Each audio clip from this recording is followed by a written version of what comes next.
Hallo und herzlich willkommen zu einer weiteren Folge Devs on Tape. Ja, jetzt heute kurz vor Weihnachten, mal wieder mit einem Thema, was Caro und ich besprechen werden. Hallo Caro. Hallo Kai. Heute geht es um das Thema Selbstorganisation. Wo geht's mit diesem Podcast jetzt hier hin? Nachdem wir das letzte Mal schon über die weitere Planung ein bisschen gesprochen haben, geht es jetzt heute um das Thema Selbstorganisation. Und dazu hat die Caro uns ganz viel zu erzählen. Viel Spaß.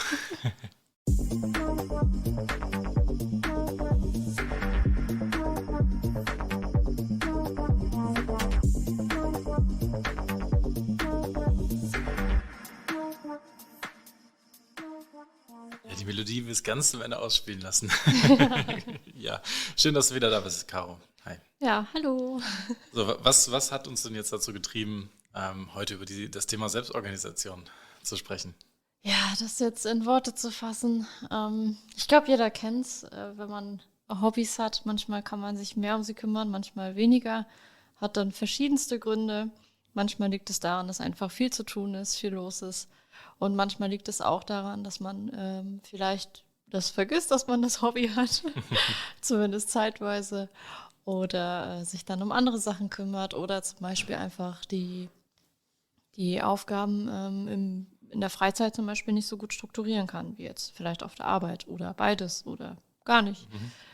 Je nachdem, genau. Deswegen wollen wir uns einfach mal darüber unterhalten, weil wir momentan in einer ähnlichen Situation sind. Genau, wenn wir das Kind jetzt mal beim Namen nennen, dann ist dieses Hobby, was du gerade erwähnt hast, ja auch mit unserem Podcast mal so gleichzusetzen. Ne? Also, um kurz den Hintergrund dazu zu geben, Caro und ich haben uns jetzt hier heute zur Aufnahme im Büro getroffen und haben festgestellt, ja, wir haben dieses Jahr, ohne jetzt schon mal so ein großes Review oder ein Resümee über das Jahr zu ziehen, haben wir viele interessante Gespräche geführt, waren sehr gut vorbereitet auf die Gespräche, haben Fragen vorbereitet und Themen, mit denen man mit Sicherheit sehr viele interessante Gespräche führen kann. Aber jetzt haben wir auch zwischendurch mal so Folgen, wo wir einfach über ein Thema sprechen, wo wir wirklich überlegen müssen, was haben wir noch nicht zum Thema gemacht, was könnte denn interessant sein zu hören. Und da haben wir jetzt gerade die halbe Stunde vorher mit verbracht, dass wir darüber gesprochen haben, worüber reden wir eigentlich? Und dann haben wir am Ende festgestellt, wir reden einfach wirklich genau über das, was wir hier gerade machen. Wir sprechen darüber, warum haben wir jetzt heute kein top-aktuelles Tech-Thema für euch vorbereitet? Warum können wir nicht into it gehen? Warum können wir nicht Deep Dive in irgendeine Technologie gehen? Ja, ganz einfach, weil wir die Vorbereitungszeit dafür nicht hatten und weil wir nicht aus dem Stehgreif auf eine Liste zugreifen konnten, wo wir die interessanten Themen alle aufgelistet haben, über die wir sprechen. Ja, tatsächlich hatten wir sogar schon ein Thema. Und aber in dem Gespräch vorher ist dann einfach so ein bisschen bei uns beiden ich sag mal, Unmut oder die Unzufriedenheit mit genau diesen Themen und der Vorbereitung so hochgekommen. Und dann dachten wir uns ganz spontan, okay, wir sprechen jetzt über dieses Selbstorganisationsthema. Wir sprechen darüber, warum das dann vielleicht manchmal nicht so klappt, wie man sich das vorstellt und wollen dann auch eigene Erfahrungen teilen oder auch Erfahrungen von anderen, weil ich mich da zum Beispiel auch zeitweise sehr viel mit beschäftigt habe mit dem Thema. Kurzum können wir auch sagen, dass diese Folge garantiert toll für diejenigen Zuhörer sind, die uns auch einfach gerne beim Dialog zuhören würden und die jetzt nicht gerade nur auf neue Informationen und auf interessante Gäste sich fokussieren möchten, sondern die einfach auch uns beiden dazuhören möchten und wissen möchten, wie wir so denken und was wir für Wege so eingehen. Ja, also wir hatten in der Vergangenheit schon mal eine Folge gehabt, die sich um das Thema Prokrastination gekümmert hat. Also da ging es häufig darum, wie wir uns auf Vorträge vorbereiten und wie wir so eine sogenannte Aufschieberitis irgendwie versuchen zu bekämpfen, die irgendwie in vielen von uns schlummert. Auch das spielt hier natürlich eine große Rolle. Also wenn wir jetzt über den Podcast hier sprechen, und das haben wir ja jetzt auch zur Genüge auch schon zum Thema gemacht, wie wir arbeiten, gerade in der Folge letzte Woche mit der Hype-Podcast, haben wir erklärt, wie wir arbeiten und dass wir vor diesen Gesprächen und vor diesen Podcasts, die wir aufnehmen, diese Boards anfertigen, wo wir unsere Fragen und unsere Themen vorher aufführen. Das ist natürlich Vorarbeit, die man macht, wenn man weiß, wir nehmen jetzt nächste Woche auf und wir möchten über ein Thema sprechen oder wir haben einen Anspruch, den wir an ein Gespräch mit unserem Gast haben, da müssen wir darauf vorbereitet sein. Wenn das nicht ist, wenn wir keinen Interviewpartner haben, über den wir über sein Leben, über seine Technik, über alles Mögliche sprechen wollen, dann kann so eine Aufschieberitis ganz schnell aufkommen. Dann bereitet man sich mental darauf vor, dass man eine Podcast-Folge aufnimmt, kennt ungefähr ein Thema, worüber man was erzählen möchte, aber am Ende des Tages kommt dann bei rum, dass das Thema doch eher seicht ist, dass man da nicht in die Tiefe gehen kann, dass man da nur eigene Erfahrungen mit reinbringen kann und gar nicht groß Recherche betrieben hat. Und dann haben wir uns dafür entschieden, dass wir heute nicht über ein Thema sprechen, wo wir nicht in die Vollen gehen können und nicht voll recherchierte Informationen veröffentlichen können. Caro, wie sieht das denn bei dir aus mit der Selbstorganisation, was diesen Podcast jetzt angeht? Was den Podcast angeht, ist es oft so, dass das natürlich nebenher mitläuft. Also ich habe es in der letzten Folge schon erzählt, dass das Thema mit dem Schneiden, das ist bei mir ein fester Bestandteil von einem Sonntag. Also wenn der Sonntag dann zum Beispiel nicht stattfindet, dann habe ich schon wieder Probleme, weil das für mich verknüpft ist im Gehirn. Sonntag ist Schneidetag. Und dann habe ich halt dort mental immer quasi die Erinnerung im Kopf oder diesen Gedanken im Kopf, dass jetzt Schneidetag ist, auch wenn wenn das nur alle 2 Wochen vielleicht ein Sonntag ist oder halt nach Konferenzen dann ein bisschen komprimierter oder ähnliches. Aber das ist für mich so der Schneidetag. Und was die Vorbereitung angeht, das ist tatsächlich aktuell ja mehr so nebenher, sag ich mal. Und bei mir ist dann immer das Problem, wenn ich andere Themen habe. Also momentan ist einfach viel los. Vor allen Dingen auch die letzten Monate. Da ist sehr viel passiert bei mir dieses Jahr. Und wenn dann halt so Dinge nebenher passieren und ich mir das nicht irgendwo notiere, dann verschwindet es aus meinem Gehirn und dann ist es nicht da und dann treffen wir uns und dann ist es erst wieder da. Das ist so bei mir die Sache. Ja, und vor allem gibt es ja auch mal diese Wechselwirkung zwischen all diesen Dingen, die man tut. Also wenn ich jetzt daran denke, ich habe privat auch viele Sachen zu tun, die alleine mit meiner Familie zu tun haben. Ja, also es gibt immer Dinge, über die man nachdenkt, immer Dinge, um die man sich kümmern möchte, wo man das Beste rausholen möchte. Ob das jetzt irgendwas am Grundstück ist, ob das jetzt irgendeine Pflicht ist, die man erfüllen möchte, die generell gesellschaftlich erwartet wird von einem. Das hat alles eine Wechselwirkung, weil wenn ich gerade mal nicht viel so privat auf der Schippe habe, worüber ich nachdenken muss, dann habe ich natürlich automatisch mehr Zeit darum, mich um meine Hobbys zu kümmern und dazu gehört natürlich auch der Podcast. Dann kümmere ich mich einfach darum, dass wir ein Thema haben, dass ich da gut informiert bin drüber. Wenn es dann zu Phasen gibt, und das ist ja jetzt zwar nicht überraschend, dass Weihnachten kommt, das habe ich schon ein paar Mal mitgemacht in meinem Leben, aber das ist so die Zeit, wo man sich viel Gedanken über andere Themen macht. Und dann möchten wir aber natürlich auch den Podcast nicht vernachlässigen. Und dann kommt es zu diesen Situationen, dass man halbgar sich vorbereitet oder halt eben sogar manchmal gar nicht. Und ich glaube, da muss man einfach wirklich dann mit so Werkzeugen dran gehen. Ich bin zwar nicht so der Fan davon, sich ein YouTube-Video anzugucken, wo Selbstorganisation Step 1 bis 10 irgendwie durchexerziert wird. Man kann solche Sachen ausprobieren. Das gibt es ja für jede Lebenslage, irgendwelche Ratgeber, wie man Sachen optimieren kann. Aber ich glaube, am Ende des Tages sucht man sich aus diesen Steps oder aus diesen verschiedenen Ratgebern das aus, was für einen am besten funktioniert. Und für den Podcast jetzt haben wir darüber ja auch gesprochen, dass der eine oder die eine möchte gerne einen konkreten Plan ausarbeiten, oder das ist ja auch mehr oder weniger so das Sinn, den man auch verfolgen muss oder sollte, dass man gerade, wenn man mit Gästen spricht über gewisse Themen, dass man einen Plan hat, weil man muss fest terminieren, wann man darüber spricht, und dann muss die Vorbereitung auch stimmen, das ist unser Anspruch. Und das könnte ein Treiber davon sein, die Prokrastination ein bisschen wegzubekommen. Ja? Also wenn der Druck steigt, wird man produktiver. Das werden viele für sich auch kennen. Das ist bei privaten Themen sowie auch bei beruflichen Dingen so, dass wenn man einen Druck aufbaut auf etwas, dann kriegt das einen höheren Stellenwert und eine höhere Priorität, eine höhere Wichtigkeit. Und dann ist es so, dass es bei mir persönlich dazu führt, dass es dann auch besser funktioniert. Wenn ein Hobby nebensächlich passiert und auch nicht so drängt, dann passiert mir das, was du gerade beschrieben hast, Caro, dass man dann Sachen nicht aufgeschrieben hat, die tauchen dann nicht mehr auf und dann sind sie plötzlich da und dann versucht man da noch das Beste rauszuholen, was irgendwie geht. Aber das ist dann vom Endergebnis nicht das Gleiche, wie wenn man sich vorher diese Deadline setzt. Wie siehst du das? Also ich bin tatsächlich ich bin kein Fan von der Ausdrucksweise Druck aufbauen und dann ist man produktiver, weil das natürlich hat sehr viele Nuancen. Gerade dieser Druck, ich glaube, jeder war schon mal in der Situation, wo er vielleicht eine Deadline auch in einem Projekt hatte und der Druck dann zu groß wurde, sodass die Produktivität dann wieder gesunken ist. Deswegen, ich nehme es jetzt einfach mal pauschal, ich weiß, gemein. Ich denke auch, das ist auf jeden Fall ein Produktivitätstreiber. Ich denke aber auch, dass man also ich war noch nie die Person, die irgendwie 2 Monate vorher eine Hausarbeit fertiggestellt hat, bevor sie abzugeben war. Aber ich denke, mit einer richtigen Planung, also wenn man sich vor Augen führt, wie viel Stress man sich eigentlich nehmen könnte, wenn man das Ganze denn durchgängig bearbeiten würde. Sage ich jetzt einfach mal ganz pauschal. Und jeder weiß das, aber viele machen es nicht, mich eingeschlossen. Und ich denke, ja, eine Deadline kann auf jeden Fall dazu führen, dass man auch die Notwendigkeit sieht, das zu tun.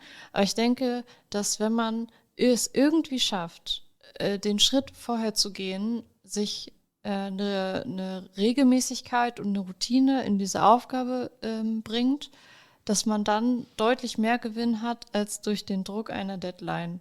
Okay. Es macht Sinn, das erinnert mich aber auch so ein bisschen an das, was man irgendwie, also wenn man so durch die sozialen Medien scrollt, ob es jetzt Facebook oder Twitter oder was auch immer ist, und dann kommen da immer irgendwie so Vergleiche, so 5 Angewohnheiten, die ein Elon Musk zu einem Elon Musk macht, ist jetzt vielleicht kein sehr gutes Beispiel vom Namen her, aber wenn man jetzt Jeff Bezos sieht oder wenn man Bill Gates sieht oder Steve Jobs oder was auch immer, da gab es immer wieder diese Bildchen, die ich gesehen habe. Der Tagesablauf von diesen Personen, der war irgendwie ähnlich. Also es war, die stehen um 5 Uhr auf, machen irgendwelche Dinge, wo ich nie im Leben dran denken würde, die morgens nach dem Aufstehen zu machen. Also ich weiß nicht, über Tim Cook habe ich gelesen, dass der morgens um 5 aufsteht und irgendwie schwimmen geht oder ins Fitnessstudio geht. Oder das war bei Wladimir Putin damals, da habe ich auch was gelesen drüber, dass der jeden Morgen konsequent sehr früh aufsteht, dann seine Bahnen schwimmt, dann aufsteht, dann macht er das, dann frühstückt er, dann macht er den zweiten Schlag E-Mails, dann macht er das, und dass diese festen, durchgetakteten Tage, die die Personen haben, dazu geführt haben, dass sie erfolgreich sind. Und das weiß ich jetzt konkret bei Elon Musk, habe ich gelesen, dass der einfach so durchgetaktet ist, dass es echt kaum Spielraum gibt. Der ist dann immer jeden Tag oder zumindest an jedem Dienstag, sage ich mal, von der Uhrzeit bis zu der Uhrzeit in dem Restaurant und isst da was. So, und wenn jemand ihn interviewen möchte oder wenn er Termine mit Leuten macht, dann werden diese Termine mit den anderen auch gekoppelt. Dann isst er das genau diese Stunde mit dieser Person zusammen in diesem Restaurant und kann dann Fragen beantworten und darüber sprechen. Und wenn ich das jetzt vergleiche mit dem, was du gerade gesagt hast, also wir haben nicht eine Deadline für ein Ziel, also die steht natürlich, aber die ist nicht nur da, damit man irgendwann Schweißhände kriegt und sagt, ich muss jetzt fertig werden, ich muss jetzt daran arbeiten, sondern dass man sagt, jeden Montag von 14 bis 15 Uhr oder von 17 bis 18 Uhr oder was auch immer, ist jetzt meine Zeit, wo ich mich um dieses Thema kümmere, damit ich am Ende dieser Periode für diese eine Podcast-Folge zum Beispiel, dass ich da vorbereitet bin. Ja, oder wie wir es für die Konferenzen gemacht haben. Wir wussten, wir haben da so viele Podcasts, da ist Prokrastinieren unser Tod auf jeden Fall. Wir müssen jetzt die Boards alle anlegen, wir müssen uns da gut drauf vorbereiten, wir müssen die Sachen vorher erarbeiten und dann können wir da mit einem völlig ruhigen Gefühl in diese Podcasts reingehen, weil wir wissen, wir öffnen dieses Board, wir haben ein vorbereitetes Gefühl dabei und können viel lockerer sein und können viel vorbereiteter uns fühlen einfach. Das ist also so vom Mindset viel, viel besser zu stemmen dann diese Aufgabe. Also meinst du, dass das helfen kann, wenn man sich auf ein Ziel hinarbeitend die Zeit, die man da vorher hat, wirklich realistisch einplant? Und auch sagt, man hält sich wirklich an diesen Plan? Also ich kann mir das sehr gut vorstellen, dass das hilft. Ich finde, du hast 2 sehr spannende Themen aufgemacht. Also einmal diesen 5 AM Club, sagt man ja auch dazu, zu dieser 5 Uhr morgens Aufstehgeschichte. Dann hustelt man so ein bisschen in seinem Business. Also da gibt es auch eine ganze Kultur drumherum, um diese 5 AM Geschichte und Hustlen und so. Macht dann Sport. Also erledigt quasi alles, was man vor dem, ich sag mal, normalen Tagesablauf machen. Also nein, man erledigt alles vor dem normalen Tagesablauf, Punkt. Und dann hat man Zeit eben für diesen Tagesablauf, hat aber schon einiges geschafft. Also für mich persönlich ist es eigentlich nur ein Verschieben von den Dingen, die man dann nach der Arbeit macht, quasi auch vor die Arbeit. Also weil da mache ich halt auch Sport, da mache ich dann auch was für meine Sachen. Morgens ist man dann vielleicht ein bisschen wacher. Ich glaube, das muss man für sich selber einfach sehen. Und das andere ist, mir fällt gerade der richtige Name nicht mehr ein. Ich glaube, es ist irgendwie Kalenderblocking oder Timeblocking heißt die Methodik. Da kann man sich zum Beispiel nimmt man sich seinen Kalender, seinen digitalen Kalender dann idealerweise, das kann man natürlich auch mit einem analogen machen und markiert sich dann eben so Blöcke, weiß ich nicht, eben das, was du meintest, von 12 bis 13 Uhr ist Essen und von 13 bis 15 Uhr ist keine Ahnung, schwimmen gehen oder sowas, irgendwas Das joggen klingt nach gehen. einem sehr interessanten Tag. Ja, genau. Oder arbeiten meinetwegen. Also, dass man das halt sehr strikt zeitlich plant und trennt und dass man dann halt auch aufs Handy entsprechende Erinnerungen bekommt, zum Beispiel, dass jetzt die Essenszeit ist oder dass jetzt die Schwimmzeit ist oder jetzt die Arbeitszeit oder jetzt zum Beispiel die Podcastzeit. Mhm. Das wird wahrscheinlich auch für einige funktionieren. Auch da kann ich sagen, das habe ich auch schon ausprobiert. Tatsächlich funktioniert das bei mir nicht, weil ich hasse es, wenn ich Dinge liegen lassen muss. Weil ich möchte etwas in meinem Kopf abschließen. Ich möchte nicht das Gefühl haben, ich konnte etwas nicht abschließen, weil jetzt halt einfach die Zeit um ist. Und je mehr Zeit man sich einplant, desto mehr Raum nimmt diese Zeit dann auch ein und nimmt das Thema ein. Also wie gesagt, für mich hat das nicht funktioniert, aber ich kann mir vorstellen, wenn man sehr akribisch auch in seiner Planung ist und die Punkte, die man abarbeiten möchte, granular genug plant, dass man das dann sehr gut auch umsetzen kann, ja. Ich glaube auch tatsächlich daran. Also erstmal dieses 5 a.m. Club, war ich früher, war ich im 5:30 Club. Das das sind die ein bisschen länger schlafen. Das ist auch wieder wirklich mit den Lebensumständen zu vereinbaren. So. Ich habe das damals tatsächlich gemacht, dass ich um 5:30 Uhr aufgestanden bin, noch lange bevor meine Tochter und meine Frau aufgewacht sind, weil ich dann einfach arbeiten konnte, meine Ruhe hatte morgens, also für mich selber meine Ruhe hatte, weil ich das Gefühl hatte, die Welt steht eigentlich noch still, während ich die wichtigen Dinge wegmache, die mich sonst am Tag, wenn der Tag irgendwie dynamisch ist, wenn da viele Sachen unterschiedlich passieren, ne, wenn man sehr viel reaktiv, der Begriff ist vorhin schon mal gefallen, bevor wir hier auf Aufnahme gedrückt haben, wo man auf reaktiv auf Dinge irgendwie reagieren muss und sagen muss, das ist jetzt passiert, da kümmere ich mich jetzt drum. Das lässt sich nicht immer ganz so gut vereinbaren, meiner Meinung nach, mit festen Blöcken, die man sich für den Tag vornimmt.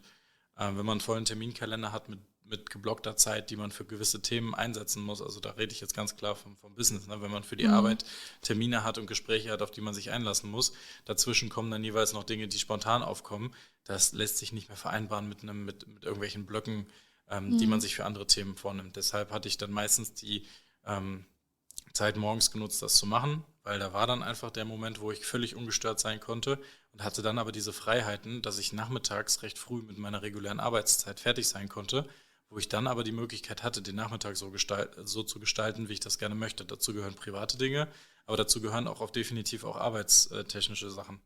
Ja, wenn dann doch nochmal ein wichtiges Meeting ist, dann habe ich aber davor und danach habe ich dann noch die Möglichkeit, meinen Tag zu gestalten und Sachen unterzubringen. Und wenn man immer morgens diese Zeit hat, dann hat man diesen Timeblock morgens, bevor der Tag wirklich wirbelig wird und trubelig wird, den kann man fest einplanen. Und das hat mir auf jeden Fall was gegeben. Aber dann ändern sich diese Gewohnheiten, ja, dann hat der Partner was anderes morgens zu tun, außer mit der Tochter im Bett zu liegen und zu schlafen. Dann steht die Tochter dann plötzlich viel früher auf, als es vorher war, und plötzlich wird dieser Plan durcheinander geworfen und man hat das nicht mehr ganz. Da muss man sich darauf wieder anpassen und muss dann seinen Ablauf wieder machen. Und ich glaube, das, was den Menschen als Gewohnheitstier sozusagen häufig schon mal blockieren kann, ist genau das, wenn diese eingespielten Pläne sich verändern. Das ist das, was ich persönlich auch häufig sehe. Das heißt, wenn mein Alltag, mein normaler Tag, den ich mir sonst über Jahre wahrscheinlich so aufgebaut habe, oder sei es nur ein Jahr so durchgehalten habe, dass ich es genauso gemacht habe. Und bei mir waren es jetzt effektiv ungefähr 2 Jahre, wo ich das gemacht habe. Wenn man das Modell dann wieder aufsprengt, und zwar nicht freiwillig, weil man sagt, ich möchte das jetzt anders machen oder ich möchte es optimieren, sondern die Gegebenheiten verändern sich von meinem Leben. Und ich muss mir jetzt einen neuen Plan aussuchen und der ist wesentlich volatiler, der ist wesentlich flexibler zu gestalten. Also da kann eine Kleinigkeit passieren, die irgendwie den gesamten Tag auf den Kopf stellt oder sogar eine ganze Woche auf den Kopf stellt. Und da ist keine Woche, die der nächsten gleicht. Ich glaube, dann wird es schwierig, das über diese Art und Weise zu machen. Und ich glaube, wenn man das so bei den Namen, die ich gerade eben genannt habe, beobachten kann, das sind Menschen, die haben großen, hauptsächlichen Fokus tatsächlich auf ihr Arbeitsleben.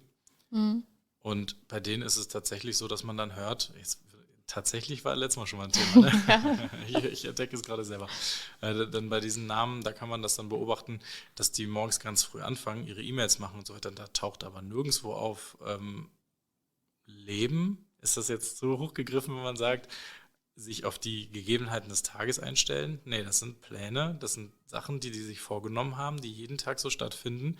Und die sind teilweise bis abends um 22 Uhr durchgetaktet. Die arbeiten den ganzen Tag, die kümmern sich den ganzen Tag um wichtige Dinge, die haben jeden Timeblock, was passiert denn, wenn jemand aus der Familie erkrankt zum Beispiel und man muss sich dann plötzlich um jemanden kümmern oder man muss plötzlich mal die Tochter von der Kita abholen, sich um den Vater kümmern. Das taucht ja da nirgendwo auf. Wie soll man sich denn an so einen Plan oder an solche Tipps richten? Mhm. Also das ist alles völlig flexibel und das ist auch wieder Selbstorganisation. Ne? Man setzt seine Prioritäten und die auch immer wieder anders. Also eigentlich steht vieles vom Privatleben, irgendwie muss sehr wichtig priorisiert sein, weil das ist halt nun mal eben eigentlich das, was uns ausmacht. Die Arbeit darf nicht vernachlässigt werden. Mhm. Das ist der zweite Punkt. So, und das muss sich immer alles vereinbaren lassen. Und wenn das im Wochen- oder Monatstakt sich verändert, dann ist es unheimlich schwer, wirklich von Selbstorganisation zu sprechen, wenn man kein Muster erstellen kann, sondern wenn man immer wieder reaktiv auf Sachen ja, agieren muss, wenn man immer wieder reaktiv sein muss. Mhm. Ja. Ja, es gibt ja auch ganz viele Berichte, so, also jetzt was Routine angeht und was eine feste Tagesplanung angeht, gibt es ja auch viele Berichte, zum Beispiel über Sportler, das habe ich schon öfter gehört, dass die halt einfach alles komplett durchgetaktet haben, nicht im Sinne, also wahrscheinlich auch im Sinne von Zeitplan, aber vor allen Dingen im Sinne von Routine. Also die haben immer eine ganz feste Morgenroutine, die haben wohl eine ganz feste Routine. Ich weiß leider gerade das Beispiel nicht mehr von dem ganz spezifischen Sportler, worum es da ging, aber es gibt halt Sportler, die setzen den ersten Fuß, den sie aufs Spielfeld setzen, ist immer der linke Fuß. So ganz komische Sachen, die jetzt für mich persönlich jetzt so ganz verrückt irgendwie klingen, so wow, dass man darauf achtet.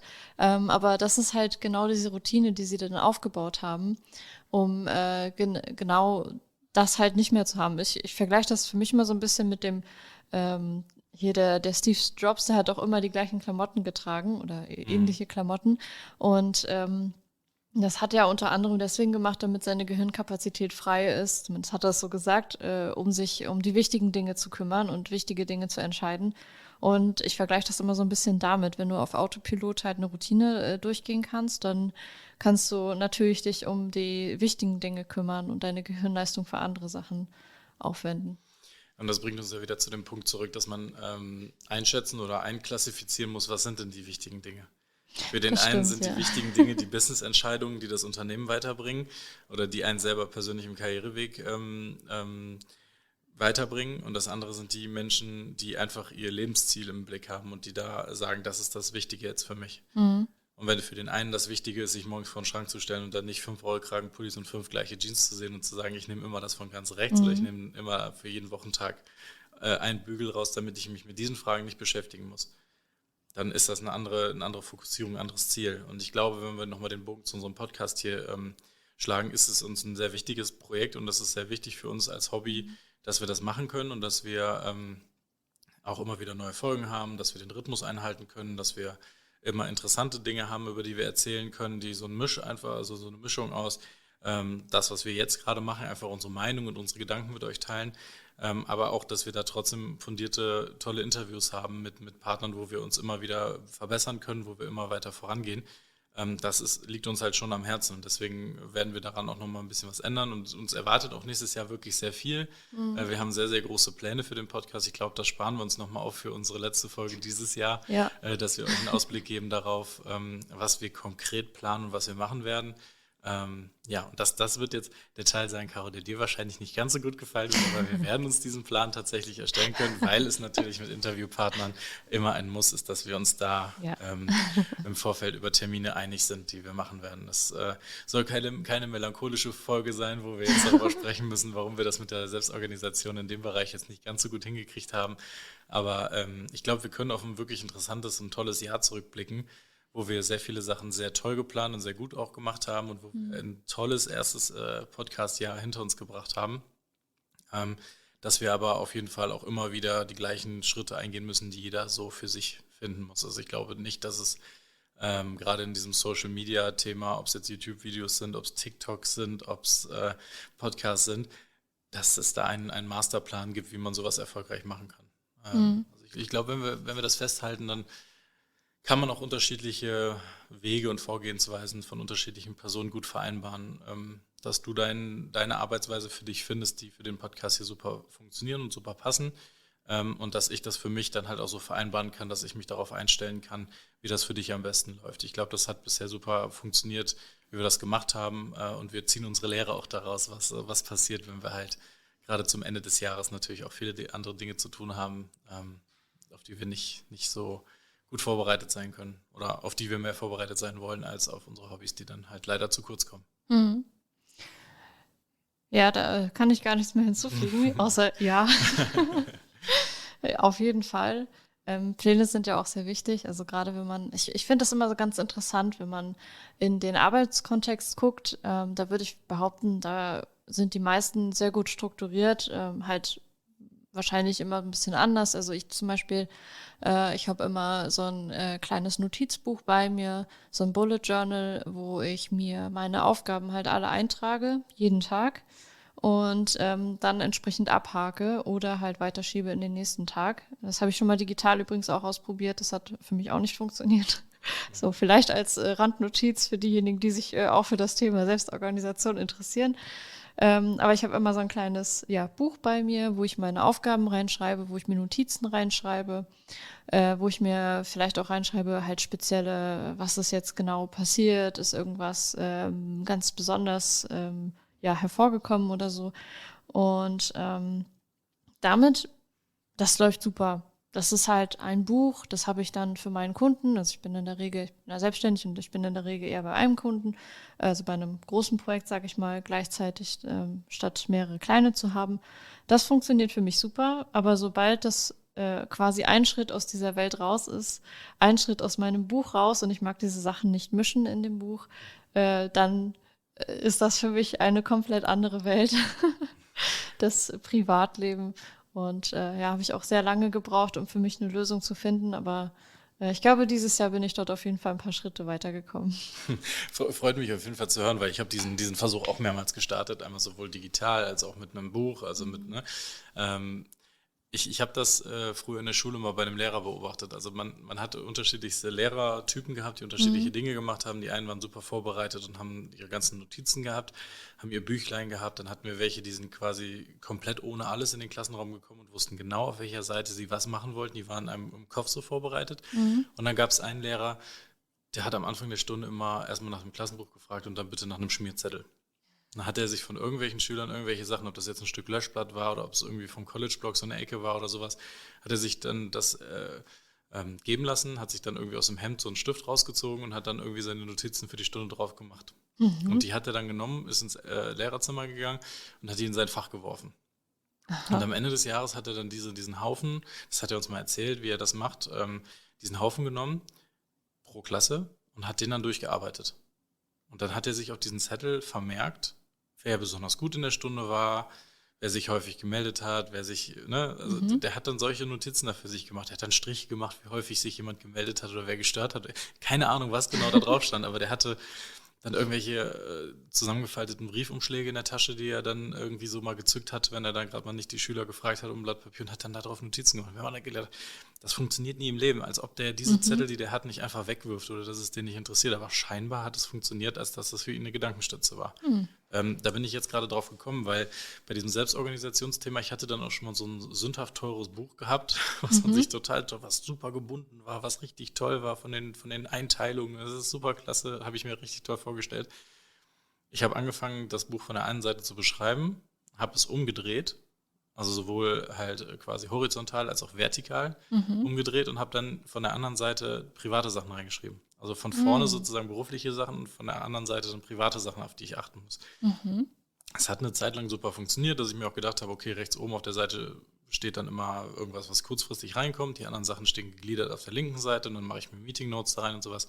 Es hat eine Zeit lang ganz gut funktioniert, bis ich dann irgendwie raus aus dem Tritt war, bis dann irgendwie zu viele flexible Sachen gekommen sind und ich gesagt habe, das ist mir analog auch einfach zu viel, weil da ist so viel Bewegung bei vielen Sachen drin, dass ein Meeting alle Notizen von vorher wieder auf den Kopf stellen kann. Und dann sitzt du nur da und schreibst, das hat dann nicht mehr richtig funktioniert. Ja, und dann private Sachen, das auch aufgeschrieben, auch drum gekümmert irgendwie. Aber dann irgendwie in manchen Situationen denkt man sich, naja, schreibe ich jetzt nicht auf, ich muss mich da jetzt sofort drum kümmern und sowas. Und dann verliert man diesen Workflow und dann schreibt man es einfach nicht mehr auf. Das sind ja Sachen, als würde man es lernen und sich selber beibringen, an einer Stange zu bleiben und immer dieses Buch zu führen, immer dieses Ding zu machen. dann nimmt man iPhone-Notizen, weil die sind ja eigentlich überall immer am Mann, ne? Aber das jetzt am Handy oder an der Frau, Entschuldigung, wenn man jetzt das Handy in der Hand hat und Notizen darauf macht in der Notes-App und dann hat man die am Computer auch noch und hat man die abends auf der Couch, am Tablet auch noch mal eben. Das hat genau für eine Art Meeting in der Firma funktioniert das für mich, weil ich genau weiß, da sind meine Notizen, das hole ich immer bei diesem Status-Meeting, hole ich das immer raus, dafür benutze ich das jetzt. Und privat funktioniert es für die Einkaufsliste, weil das ist geshared mit meiner Frau und wenn man wenn einem irgendwas einfällt, dann schreibt man da was rein in die Kategorie, wo man dann ist und je nachdem, wer dann einkaufen geht, dann kann man da schön durchgehen, kann das schön abhaken und man vergisst halt dann im Regelfall nicht so viel. Mit Mann meine ich in dem Fall mich, ich vergesse dann nicht mehr so viel, wenn das da alles schön drin steht. Und aber das ist so dieser Lerneffekt und da muss man immer wieder neue Wege finden und irgendwie habe ich irgendwann das Gefühl, dass wenn ich alles mal ausprobiert habe und alles hat schon mal nicht funktioniert, was soll ich noch ausprobieren oder soll ich das lieber nochmal ausprobieren und besser und konsequenter angehen? Ja, da finde ich, das ist also das habe ich für mich einfach festgestellt. Ich hab ja schon erzählt, auch im Vorhinein zu diesem Gespräch jetzt, hatte ich schon erzählt, ich habe mich da mal sehr viel mit beschäftigt, auch ganz viele YouTube-Videos so geguckt und Bücher gelesen und ich war da total drin in dem Thema, weil ich wollte das für mich einfach besser machen. Und ich hatte ja jetzt auch schon mehrfach erwähnt, das und das habe ich ausprobiert und das hat nicht funktioniert. Das und das habe ich ausprobiert und das hat nicht für mich funktioniert. Und das ist der Nachteil, wenn man sich da so viel mit beschäftigt, ist natürlich irgendwo auch der Gedanke, hey, wenn die, ich sag mal, Experten das sagen, dass das so und so gut funktioniert, dann muss das ja gut passen. Und warum klappt das dann bei mir nicht so gut, wenn das bei anderen so gut klappt und etc. Also das sind so, ne, ist natürlich typabhängig, aber so denke ich dann immer, wenn ich mich zu sehr und zu intensiv mit Themen beschäftige und das aber selber nicht so hinkriege, wie ich mir das dann vielleicht vorstelle. Und was ich dieses Jahr für mich, habe ich das nochmal, also versucht, ich habe mich nochmal mit dem Thema beschäftigt, aber ich habe mich von einer anderen Seite beschäftigt damit. Ich habe mich, natürlich weiß ich jetzt vieles, ne, was man macht, also von den Klassikern, dieser Matrix, die man dann aufmalt, ist es dringend und wichtig und etc. oder unwichtig und dringend. Neben den Klassikern auch so neuere Geschichten, irgendwie mit diesem Kalenderblocking da oder anderen Mechaniken, die man benutzen könnte, dass ich mich aber einfach mal für mich frage, wie ticke ich eigentlich im Kopf? Also wie funktioniere ich und wie könnte das passen, dass ich das irgendwie übereinkriege? Und zum Beispiel hatte ich ja schon auch eingangs erzählt, dass für mich dieses Podcast-Thema irgendwie aus dem Augen, aus dem Sinn war. Und das heißt, ich habe für mich auf jeden Fall gelernt, wenn ich mich mit Themen nicht beschäftige, dann ist das nicht, weil ich es zum Beispiel böse meine oder weil ich es vielleicht wegdränge oder prokrastiniere, sondern oftmals ist es einfach, dass ich einfach nicht daran denke. Ich vergesse es halt tatsächlich. Und selbst wenn wir dann schreiben und wir machen einen Termin aus, dann vergesse ich es wieder, weil für mich ist im Kopf der Prozess des Terminmachens vorbei und dann ist das Thema für mich auch abgeschlossen. Dann kann ich es wieder löschen, sag ich mal, von meiner Abarbeitungsprozessliste. Ich stelle mir das immer wie so ein Computer vor, der Prozesse abarbeitet. Und dann brauchst du einen Cache. ja, genau. Und der Cache, perfekt, da habe ich eine Lösung gesucht, weil auf Arbeit ist ja mein Cache, habe ich ja eben schon erzählt, mein kleines Büchlein, wo ich alles reinschreibe. Das habe ich schon sehr früh gelernt, dass ich das machen muss, weil ich sonst eben alles vergessen habe. Und für mein Privatleben habe ich das jetzt so, dort habe ich auch schon ein Büchlein ausprobiert, aber ich gucke nicht immer in dieses Büchlein rein. Und zum Beispiel deswegen funktionieren bei mir Terminkalender auch nicht, außer sie sind digital und erinnern mich halt einmal an eine Sache wie einen Geburtstag oder irgendwie, du wolltest jetzt mit deinen Freundinnen was machen oder sowas. Sondern ich habe mir jetzt so einen Tischkalender geholt. Also diese schmalen Dinger, diese langen, schmalen Dinger, die liegen bei mir vor der Tastatur. Und dort trage ich jetzt genau diese Themen ein, nicht an die ich andauernd denken muss, weil das stresst mich dann, sondern ich trage dann zum Beispiel für heute ein Podcast-Aufnahme. Trage ich dann da ein und dann ist in meinem Kopf, ist halt auf der einen Seite ist der Prozess des Terminmachens abgeschlossen und auf der anderen Seite sehe ich halt auf diesem Kalender, dass ich noch dieses und jenes Thema abarbeiten muss.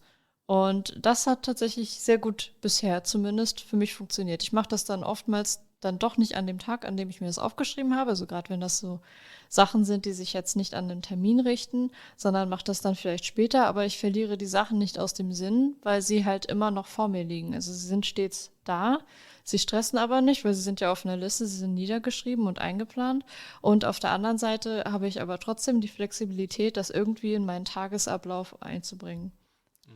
Hast du dann das Gefühl, dass wenn du dich einmal nicht an sowas hältst oder wenn du einmal sowas beiseite schiebst, dass der ganze Plan hin ist? Oder bist du da wirklich so konsequent und so? Also ich glaube, da gehört immer so ein bisschen Disziplin einfach ganz klar dazu, weil du sagst dir wirklich, ich muss da nicht nur der Prozess des Draufschreibens ist wichtig, sondern auch der Prozess, dass du natürlich regelmäßig drauf guckst und dich dann damit befasst, was kommt jetzt. Weil nur niedergeschrieben zu haben, das ist ja schon ein beruhigendes Gefühl. Aber wenn du dann nicht wieder drauf guckst, dass wir einen Podcast aufnehmen, sondern es steht halt einfach da und dann siehst du, oh, in einer halben Stunde mache ich das jetzt. Ja. Dann hilft es ja auch nicht wirklich weiter. Ne? Also das ist ja, gehört ja schon so ein bisschen dazu, dass man sein eigenes Verhalten auch anpasst. Ja, damit hatte ich tatsächlich noch nie Probleme. Also wenn ich an die Sachen denke, dann mache ich sie auch oft. Also natürlich gibt es Themen, die man dann so ein bisschen vor sich herschiebt, aber da muss man dann gucken, dass man die irgendwie aufteilen kann. Das hilft mir dann zum Beispiel immer. Aber ich habe es tatsächlich mit Absicht so platziert, dass ich immer wieder da reingucke. Also ich gucke selten auf die Tastatur, aber wenn ich mal tippe, dann sehe ich den Plan. Wenn ich mir irgendwas zum Rumspielen für die Hände nehme, dann liegt das meistens auf diesem Plan. Das heißt, dann gucke ich auch wieder drauf. Wenn ich mir einen Stift nehme, um irgendwas zu notieren, dann liegt der auch auf diesem Plan. Also alles, was ich quasi, ist jetzt nicht so, dass da so ein Haufen Sachen drauf sind. Also so kann man sich das jetzt nicht vorstellen. Aber so ein paar gut platzierte Sachen liegen genau auf diesem Plan, damit der Blick dann eben darauf geht und das dann wieder, ah ja, heute ist ja Podcast oder ah ja, heute hat XY Geburtstag zum Beispiel. Das schreibe ich mittlerweile auch drauf, weil ich immer vergesse. Den Leuten zu gratulieren. Oh Mann, wie schrecklich. Das Aber ist das die steht jetzt auch drauf. Offenbarungsfolge hier. Ja. Man lernt diese Folge mehr über uns kennen als in der gesamten Staffel Podcast bisher wahrscheinlich.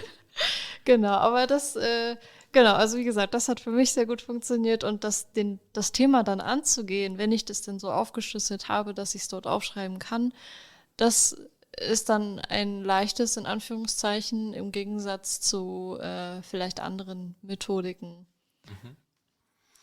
Ja, ich glaube, das war ein schöner Einblick auf jeden Fall in die Art und Weise, wie du mit solchen Sachen umgehst und ein schöner Einblick darin, wie ich das Ganze nicht hingekriegt habe bisher. Ja, also ich glaube, um einen Strich drunter zu ziehen, wir haben ein spannendes, interessantes Jahr vor uns. Wir werden unseren Weg finden, wie wir sowohl mit Prokrastination als auch mit irgendwelchen Zetteln und mit irgendwelchen Briefumschlägen, auf die wir Sachen notieren oder irgendwelchen Kalendereinträgen, auf die wir hinbangen. Das werden wir alles vereinbaren können. Wir stricken gerade wirklich mit heißer Nadel den Plan, was wir nächstes Jahr alles machen möchten und wie wir das alles unterbringen können mit den Themen, die wir haben. Es wird spannende, interessante Konferenzen geben, wo wir garantiert auch mit dran teilnehmen werden und auch mit dem Podcast dabei sein werden. Wir werden mit der einen oder anderen Sache auch experimentieren, das können wir jetzt auch schon mal sagen. An der Stelle auch nochmal Dankeschön für diejenigen, die in der letzten Folge tatsächlich auf die Links gegangen sind und sich vielleicht sogar öffentlich dazu geäußert haben, wie sie das fanden, diese Idee. Es hat uns einen guten Einblick da reingegeben, wie so das Stimmungsbild zu diesem Podcast ist. Und das gibt uns natürlich auch Aufwind. Wenn ihr uns Feedback gebt und Motivation gebt, dann das ist unser Treibstoff, mit dem kommen wir voran. Das hält uns am Ball, dieses Hobby weiter zu verfolgen. Wir machen das nicht nur, damit wir in Mikrofone reden können und uns mal wieder unterhalten können mit festen Terminen, sondern natürlich auch, damit mehr als nur wir beide was davon haben und dass wir den Podcast hier aufnehmen können. In diesem Sinne blicke ich auf jeden Fall auf ein tolles nächstes Jahr hin. Wir werden eine kurze Pause machen. Dazu werden wir in der nächsten Podcast-Folge etwas mehr sagen und werden euch dann auch nochmal einen detaillierteren Überblick darüber geben, was unsere Pläne sind. Je nachdem, wie konkret wir die Sachen schon machen können, dann auch ein bisschen mit detaillierteren Informationen. Aber ansonsten werdet ihr dann nächste Folge von uns noch mehr hören. Und wenn ihr Interesse habt noch an einer Folge, die vielleicht weniger persönliche Erfahrung und mehr Theorie quasi so zusammengetragen aus verschiedensten Theorien zur Selbstorganisation. Wenn ihr da Bock drauf habt, dann schreibt einfach nochmal in die Kommentare und dann machen wir das. Ja, das wolltest du auch unbedingt mal sagen, weil das Ja, machen die YouTuber ja schreibt auch die so. Kommentare. Lass ein Follow da und mach die Glocke und so. Ja, genau. Also da generell der Aufruf, wir haben bisher unseren Content eigentlich wirklich komplett alleine kreiert und irgendwie überlegt, was könnte denn euch gefallen beim Zuhören. Da muss man auch realistisch sein, dass das Feedback, was Wünsche angeht, tatsächlich ungefähr gegen Null ging. Also wir haben viele interessierte Zuhörer bei uns beim Podcast, die auch immer wieder kommen. Das kann man so an den Zahlen schon sehen.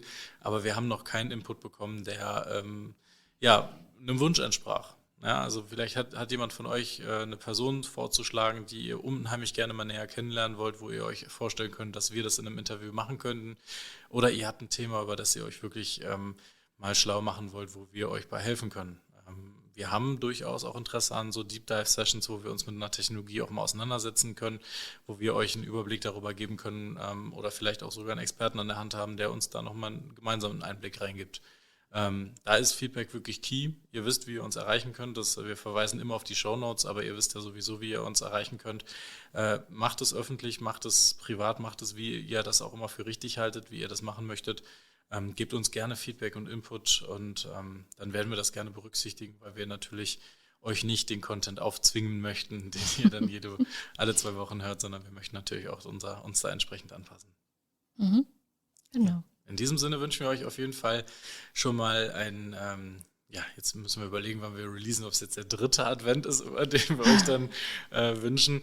Aber wir wünschen euch auf jeden Fall schon mal, auch vor der letzten Folge dieses Jahr, schon mal eine schöne Zeit, die ihr jetzt im Dezember erleben könnt, mit euren Familien, mit euren Freunden. Und wir freuen uns auf die nächste Folge in 2 Wochen und wünschen euch jetzt erstmal ein schönes Wochenende und einen schönen Platzhalter Advent. Tschüss, Caro, und danke dir. Ja, ciao.